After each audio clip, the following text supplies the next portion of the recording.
সূরা মুমিনুন।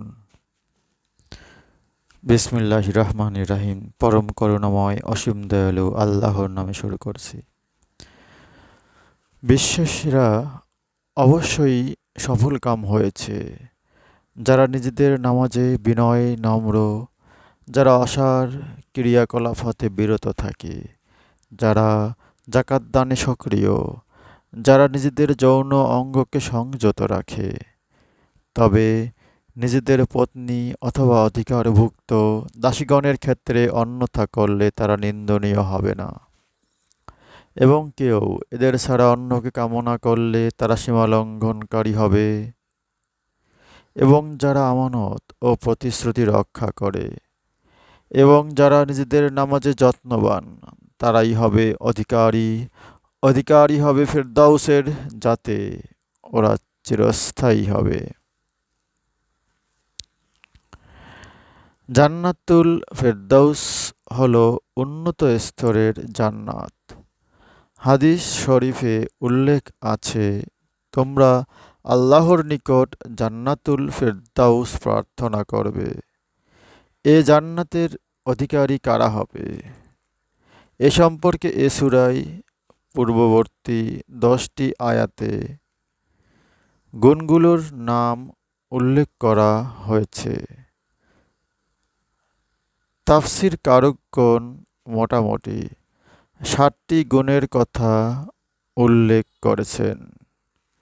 যারা এই গুণগুলো অর্জন করবে তারা জান্নাতুল ফেরদাউসের অধিবাসী হবে। গুণগুলো হলো: প্রথম, নামাজে খুশু অর্থাৎ বিনয় নম্রতা, অন্তর ও অঙ্গ প্রত্যঙ্গের স্থিরতা। খুশু ব্যতীত নামাজ যেমন প্রাণহীন নামাজ। দ্বিতীয়,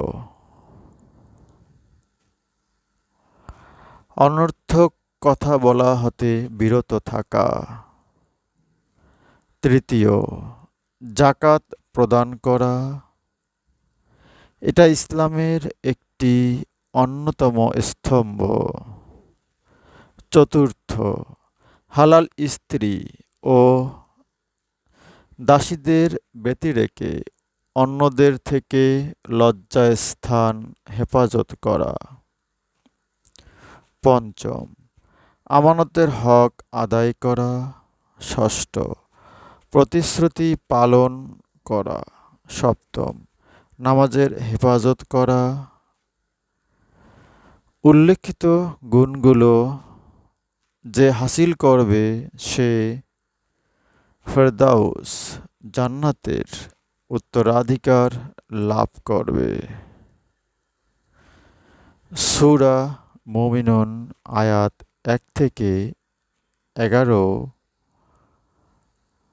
পর্যন্ত আমরা এই 7টি গুণের কথা পেয়ে থাকি। হে আল্লাহ পাক, তুমি আমাদের সবাইকে জান্নাতুল ফেরদাউস পাওয়ার অধিকারী করিও। আমরা সবাই অবশ্যই জান্নাতুল ফেরদাউস পাওয়ার জন্য আল্লাহর দরবারে প্রার্থনা করব ইনশাআল্লাহ।